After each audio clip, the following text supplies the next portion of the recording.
Hello, everyone. My name is Stanley St. Rose, and today we're going to be talking about From Political Destiny of the Colored Race on the American Continent by Martin R. Delaney. Man, that is a long title, but we're going to be talking about this work by Martin R. Delaney.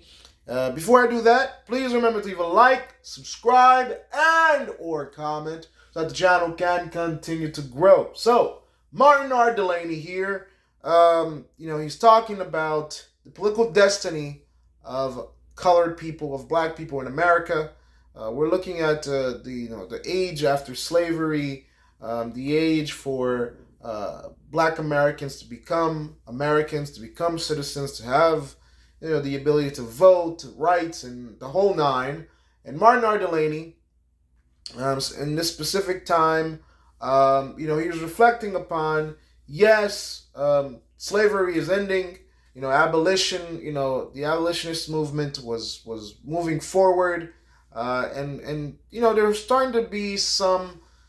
You could start to see the end of the tunnel, right? There had to be the whole civil rights movement and all this and that and the third. There was a lot of work to do, but at least the tides were changing. That the country wasn't, so tied up with slavery anymore. And throughout this work, Martin Delaney is talking about the political destiny of African Americans, and he's pretty much saying for freedom to truly exist for African Americans, they must have a place within the governing body. And he makes complete sense of this. He's like, if you truly want freedom, you're gonna have you have to have colored people in government, as governors, as mayors, as senators, as representatives, president even, and all that's come true. You've had a black president, you've had black senators, black representatives, black mayors. I don't know. I would have to look it up, but I'm sure maybe there's been a black governor. We don't. I don't know, but maybe there has been. I'm not really checking on that on the 24/7. But you get the point. There has been a lot of black people in American government running things, and this is what Martin R. Delaney was talking about. He was saying, like, in order for you to truly have some freedom, you have to have your own kind in government. And American government, today in 2024, you have all types of people. You have Hispanics, black people, white people, people of all backgrounds in government, in different places in government. Truly, we can be proud of ourselves in that sense that America is truly the melting pot, and you have all types of people living here. And it's pretty good. I mean, it's pretty good. We have a really great country, even though there can be some differences at times. We've done a lot of great things. I mean, we got to be proud of ourselves when we show up at the Olympics, and you just have just black, white, Hispanic. You have all the colors representative. It's really nice. That's America for you. That's America. We have everybody. Everybody can come in and make a life for themselves. That is the American dream. I know some people have forgotten that, but the American dream still exists, where people of all kinds can coexist and live together as one. And sing some kumbaya, right?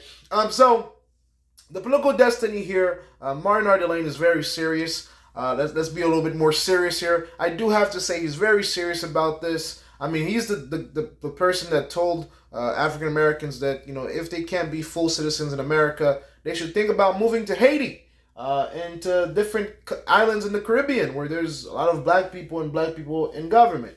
So, there was a point in time when he was advocating for African Americans to leave the United States, after slavery, to go to the Caribbean, go to these island countries where they could be truly free and live underneath a government that is black, and that where their color wouldn't be an issue. And he talks about Europe. He says in Europe, think about it, there's always been separation of the classes.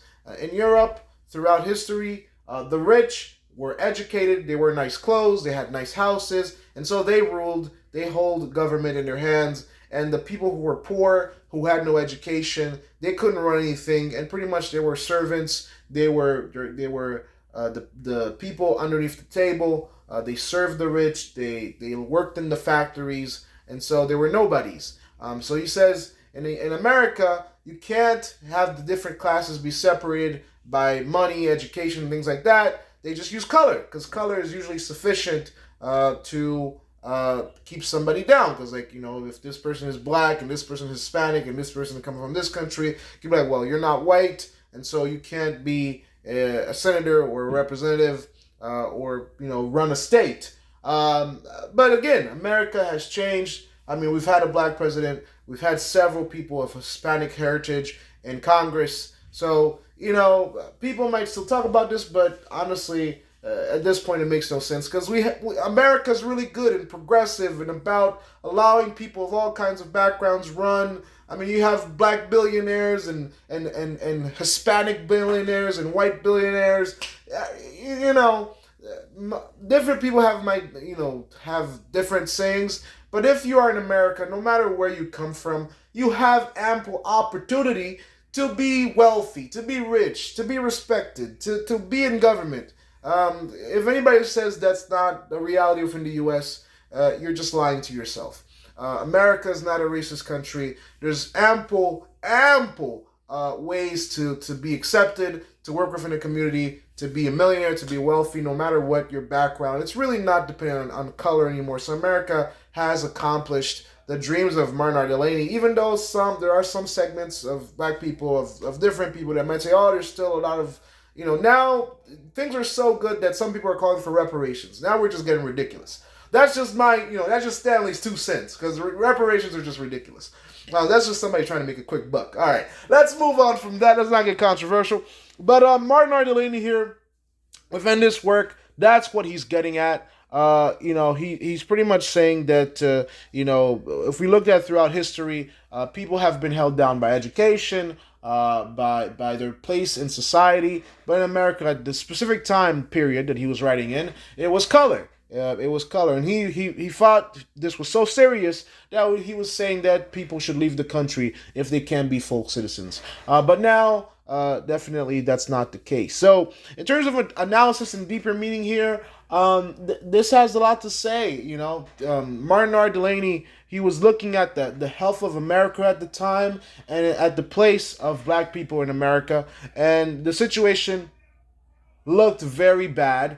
It looked very like that, black people were going to remain at the bottom of the barrel, but that's simply not the case.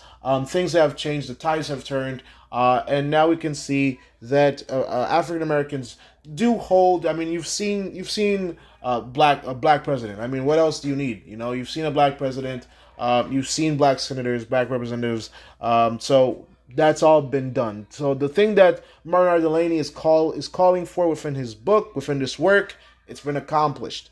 But again, there could be some disagreements, but I think that his work has been well accomplished, because now the whole race issue within America, now it's mostly talking about reparations, and that's just a little bit too far. I mean, if we go into history and look at all the bad things that different races have done, I mean, every race, every color, every nationality, I'm telling you, throughout the course of history, every nation has done something that's just so ugly that nobody wants to talk about. So it's not going back to the past to fix the past. It's really going forward into the future and making sure we can live in peace and love and harmony. So that's my summary analysis. Please remember to leave a like, subscribe, and or comment, and I'll see you guys in the next video.